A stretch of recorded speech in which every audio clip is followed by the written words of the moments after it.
La spirale des conflits intercommunautaires atteint des proportions inquiétantes au Cameroun. Du nord au sud, de l'est à l'ouest, les affrontements entre communautés avec parfois mort d'hommes et destruction des biens sèment stupeur et consternation. La dernière scène en date est l'affrontement entre Bamoun et Tikar dans la ville de Magba, région de l'ouest. Les clans se forment et défendent leur idéologie avec ténacité, animés d'un élan de domination, de conquête des territoires et de la préservation des us et coutumes.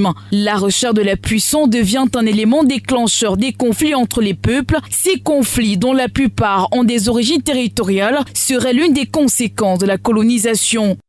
Avant la découverte de ce qui va devenir le Cameroun, d'abord par les Carthaginois, ensuite les Portugais, plus tard les Espagnols,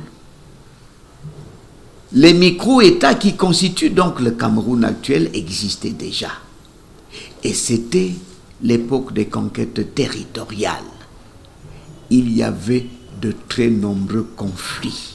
Les conflits intercommunautaires touchent certaines localités et populations du Cameroun, le cas des Arabes Chouas et les Mousgoum. Serait un conflit aux origines historiques et aux racines familiales sous fond de parenté. Allez-y étudier la généalogie du Bamoun. Allez étudier la généalogie du Tikar. Vous risquez de retrouver que l'une parmi ces deux communautés sociologiques descend de l'autre. Donc ce sont en fait des parents. L'un est le neveu de l'autre. Il y a parfois des questions d'hégémonie sociétale. Qu'est-ce que j'entends par là? Une communauté veut émerger plus que l'autre. Et cela est à l'origine de ce genre de conflit.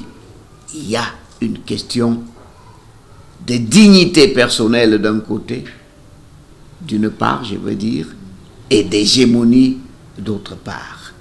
C'est à partir de ces deux paramètres-là que l'on peut retrouver à peu près l'origine historique de ce sempiternel combat, de ce sempiternel conflit entre les Bamoun et les Tikar. Face à ces querelles, le vivre ensemble et la cohésion sociale sont mis en péril, affirment des experts. Pour venir à bout, ils préconisent de suivre un processus capable de réconcilier les parties. L'intervention de l'État n'est pas à négliger. D'après moi, il faut davantage chercher les solutions à ce problème-là dans nos coutumes, dans notre tradition. L'État devrait donc encadrer une plateforme de mise en commun des arguments des deux côtés pour qu'on trouve une solution.